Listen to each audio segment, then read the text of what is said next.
जय श्री राम जी भक्तों, आपका अपने चैनल सनातनी ज्ञानी में बहुत बहुत स्वागत है। माता रानी की कृपा आप और आपके समस्त परिवार पर बनी रहे, हम यही कामना करते हैं। आप सभी श्रद्धालुओं का हृदय से स्वागत है। लक्ष्मीपति भगवान श्री हरि विष्णु आपकी हर मनोकामना को सिद्ध करें और आपके जीवन को सुख समृद्धि से भर दें। आज ज्येष्ठ मास की इस पवित्र कथा का 17वां अध्याय हम सुनने जा रहे हैं। कल के अध्याय को श्रद्धापूर्वक सुनने के लिए आप सभी का बहुत बहुत धन्यवाद। एक समय की बात है, देवऋषि नारद विचरण करते हुए साक्षात वैकुंठ लोक में पहुँचे। वहाँ विराजमान भगवान नारायण को उन्होंने श्रद्धापूर्वक प्रणाम किया और अत्यंत गंभीर होकर मौन धारण कर लिया। नारद जी को इस प्रकार उदास और शांत देखकर सृष्टि के पालनहार भगवान विष्णु ने मुस्कुराते हुए पूछा, हे देवऋषि नारद, आपके चेहरे पर यह चिंता कैसी? आप कहाँ से आ रहे हैं और आपके मौन का क्या कारण है? नारद जी ने हाथ जोड़कर कहा, हे प्रभु नारायण नारायण, मैं अभी मृत्युलोक यानी पृथ्वी का भ्रमण करके आ रहा हूँ। वहाँ मानव जाति के कष्टों और दुखों को देखकर मेरा हृदय अत्यंत द्रवित हो गया है। इसी कारण मेरे मन में एक संशय उत्पन्न हुआ है, जिसका समाधान केवल आप ही कर सकते हैं। भगवान श्री हरि ने कहा, हे नारद, आपके मन में जो भी शंका है आप निसंकोच होकर मुझसे कह सकते हैं। तब नारद जी ने प्रश्न किया, है स्वामी, जो भक्त रात दिन आपका सुमिरन करते हैं, आपकी भक्ति में लीन रहते हैं, वे सांसारिक रूप से इतने निर्धन और अभाव में क्यों जीते हैं? भगवान विष्णु मंद मंद मुस्कुराए और बोले, हे नारद जी, मेरी माया और मेरी कृपा के विधान को समझ पाना अत्यंत कठिन है। नारद जी ने कहा, प्रभु, ऐसी कौन सी बात है जो आपकी कृपा से मैं नहीं समझ सकता? तब भगवान ने कहा, यदि ऐसी बात है तो चलिए आप स्वयं अपनी आंखों से यह रहस्य देख लीजिए। इतना कहकर भगवान विष्णु और देवऋषि नारद ने साधुओं का भेष बनाया और पृथ्वी लोक पर आ गए। वे दोनों अत्यंत धनी सेठ के द्वार पर पहुँचे और भिक्षा के लिए आवाज लगाई। भिक्षा की पुकार सुनकर सेठ अत्यंत क्रोधित हुआ और बाहर आया और दो साधुओं को देखकर झुंझला गया। भगवान ने विनम्रता से कहा, भैया, हम दोनों सन्यासी बहुत दूर से आए हैं, तीव्र भूख लगी है, थोड़ा सा भोजन करा दीजिए। सेठ ने डांटते हुए कहा, तुम दोनों को मांगते हुए लज्जा नहीं आती? क्या यहाँ तुम्हारे पूर्वजों की संपत्ति रखी है? इतने स्वस्थ और हट्टे कट्टे होकर भी मेहनत नहीं कर सकते? जाओ, यहाँ से चले जाओ और किसी भोजनालय में जाकर मांगो। यह देखकर नारद जी ने प्रभु की तरफ देखा। उन्होंने नारायण से कहा, हे प्रभु नारायण नारायण, देखिए यह संसारी जीव आपका और संतों का कितना बड़ा अपमान कर रहा है, फिर भी यह सब सुख भोग रहा है। आप इसे तुरंत दंड क्यों नहीं देते? नारद जी के वचन सुनकर भगवान ने मुस्कुराते हुए उस अहंकारी सेठ को और अधिक धन धान्य तथा वैभव बढ़ाने का आशीर्वाद दे दिया। यह देखकर नारद जी आश्चर्य में पड़ गए। इसके पश्चात भगवान विष्णु देव ऋषि को लेकर एक निर्धन वृद्धा की कुटिया पर पहुँचे। उस गरीब बुढ़िया के पास रहने के लिए मात्र एक टूटी झोपड़ी और जीवन यापन करने के लिए सिर्फ एक गाय थी।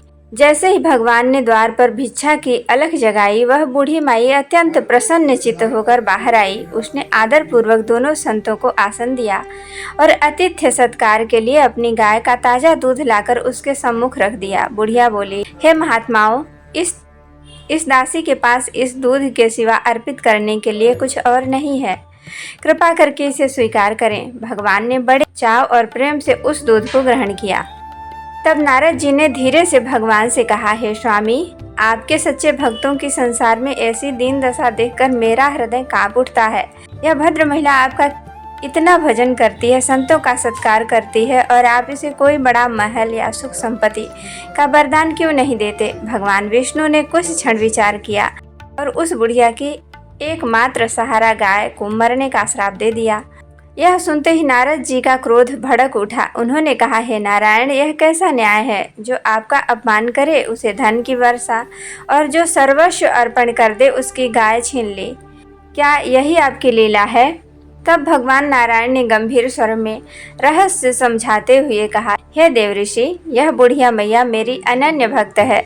कुछ ही समय में इसका अंत समय आने वाला है। यदि इसकी यह गाय जीवित रहती तो मरते समय भी इसका चित्त मेरी भक्ति में न लगकर यह चिंता में डूबी रहती कि मेरे जाने के बाद मेरी इस गाय का क्या होगा, कहीं कोई कसाई इसे ले न जाए। इस आसक्ति के कारण वह मृत्यु के समय मेरा स्मरण नहीं कर पाती और अगले जन्म में पशु योनि को प्राप्त होती। मैंने इसकी गाय को मुक्त करके इसके मोह के बंधन को काट दिया है, जिससे यह अंत समय में केवल मेरा ध्यान करेगी और सीधे मेरे परम धाम वैकुंठ को प्राप्त होगी। इसके विपरीत उस घमंडी सेठ को मैंने और धन इसलिए दिया क्योंकि वह अंत समय में भी अपनी तिजोरी और संपत्ति के मोह में डूबा रहेगा। परिणाम स्वरूप वह मृत्यु के बाद भी तिजोरी पर सांप बनकर जन्म लेगा। यह प्रकृति का अटल नियम है कि मनुष्य अंत समय में जिस वस्तु या जीव के अत्यधिक मोह में होता है वह मृत्यु के बाद वही जन्म लेता है और कष्ट भोगता है। इसलिए सांसारिक मोह से विरक्त होकर केवल गोविंद का चिंतन करना चाहिए। भक्तों, यह प्रसंग आपको कैसा लगा कमेंट में अवश्य बताएं। अब हम पद्म पुराण के पावन महात्म्य की ओर बढ़ते हैं, जहां राजा युधिष्ठिर और महर्षि मार्कंडेय के संवाद के माध्यम से हमें नाम जप और तीर्थों की महिमा जानने को मिलती है। राजा युधिष्ठिर ने हाथ जोड़कर कहा, हे परम ज्ञानी मुनिराज, आपके दर्शन पाकर आज मेरा जीवन धन्य हो गया, मेरा वंश पवित्र हो गया। आपके वचनों से मेरे समस्त संशयों का नाश हो गया है। कृपया मुझे यह बताइए कि सूर्यपुत्री यमुना जी में स्नान करने से किस पुण्य की प्राप्ति होती है। महर्षि मार्कंडेय जी ने कहा, हे धर्मराज, सूर्य की कन्या यमुना देवी तीनों लोकों में अत्यंत पावन और विख्यात हैं। जिस पावन पर्वतराज हिमालय से गंगा का प्राकट्य हुआ है, वहीं से यमुना जी का उद्गम हुआ है।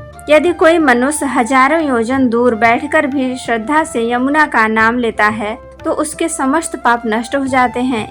यमुना जल का पान करने, उसमें डुबकी लगाने और उसके नाम का संकीर्तन करने से मनुष्य का परम कल्याण होता है और उसकी 7 पीढ़ियां तर जाती हैं। यमुना जी के तट पर अनेक पवित्र तीर्थ विद्यमान हैं, जहां स्नान करने से मनुष्य साक्षात स्वर्ग लोक का अधिकारी बनता है और मृत्यु के बाद मोक्ष को प्राप्त करता है। इसके बाद राजा युधिष्ठिर ने पुनः प्रश्न किया, हे ऋषिवर, शास्त्रों में तो नैमिषारण्य, पुष्कर, कुरुक्षेत्र और गया जैसे अनेक महान तीर्थों का वर्णन है, परंतु आप सभी तीर्थों में केवल प्रयागराज की ही इतनी विशेष प्रशंसा क्यों कर रहे हैं? प्रयाग की इतनी महिमा क्यों है? कृपया मेरा यह संशय दूर करें। मार्कंडेय जी बोले, हे राजन, प्रयागराज का महात्मा अत्यंत दिव्य है। ज्ञान, वैराग्य और योग की प्राप्ति जो हजारों जन्मों की तपस्या के बाद भी दुर्लभ होती है, यह प्रयाग की शरण में आने मात्र से सुलभ हो जाती है। इस पृथ्वी के समस्त तीर्थ, नदियां और पर्वत जिनकी संख्या करोड़ों में है, वे सभी माघ के महीने में साक्षात प्रयागराज में निवास करते हैं। प्रयाग प्रजापति की साक्षात वेदी है, जहाँ स्वयं ब्रह्मा, विष्णु और महेश निवास करते हैं। जो मनुष्य प्रयागराज का स्मरण भी करता है वह दिव्य लोक को जाता है। इसके बाद सूत जी सौनकादिक ऋषि बताते हैं कि समस्त यज्ञों और तीर्थों से भी बढ़कर यदि कोई सरल और उत्तम उपाय है तो वह है भगवान श्री हरि की अनन्य भक्ति और उसके नाम का संकीर्तन। सूत जी कहते हैं, हे मुनिवरों, जिस मनुष्य ने अपने मन, वचन और कर्म से भगवान श्री कृष्ण की शरण ले ली है, उसने संसार की बाजी जीत ली है। हरि नाम रूपी महामंत्र के उच्चारण मात्र से बड़े पाप और संकट नष्ट हो जाते हैं। जो भक्त कीर्तन करते हुए मंजीरे और तालियां बजाकर प्रभु के नामों का गान करता है, वह अपने साथ साथ पूरे संसार को पवित्र कर देता है। भगवान नारायण ने अपने स्वरूप से भी अधिक शक्ति अपने पावन नाम में निहित की है। नाम जप में शारीरिक परिश्रम बहुत कम है, परंतु इसका मिलने वाला फल अनंत और असीम है। जो लोग जीभ पर भी गोविंद नाम नहीं लेते, वो मोक्ष की सीढ़ी पाकर भी नीचे गिर जाते हैं। इसलिए संसार के समस्त कार्यों को करते हुए निरंतर भगवान के नाम का आश्रय लेना चाहिए। हे ऋषियों, कर्म योग का यही परम रहस्य है, जिससे भगवान विष्णु अत्यंत प्रसन्न होते हैं। इसके आगे की कथा और कर्म योग विस्तृत विधान हम कल के अध्याय में श्रवण करेंगे। आइए कथा के अंत में हम सब मिलकर उस अविनाशी परमेश्वर का ध्यान करें, जो इस संपूर्ण जगत के नियंता हैं, घट घट के वासी हैं और अपने भक्तों के रक्षक हैं। तुलसी महात्म्य के अनुसार जो भी भक्त प्रतिदिन माँ तुलसी की सेवा करते हैं, जल अर्पित करते हैं और शाम को दीपक जलाते हैं, उनके घर में कभी दरिद्रता और संकट नहीं आते। साक्षात लक्ष्मीपति नारायण वहाँ वास करते हैं। तो प्रेम से बोलिए जय श्री लक्ष्मी नारायण भगवान की, जय माता तुलसी महारानी की।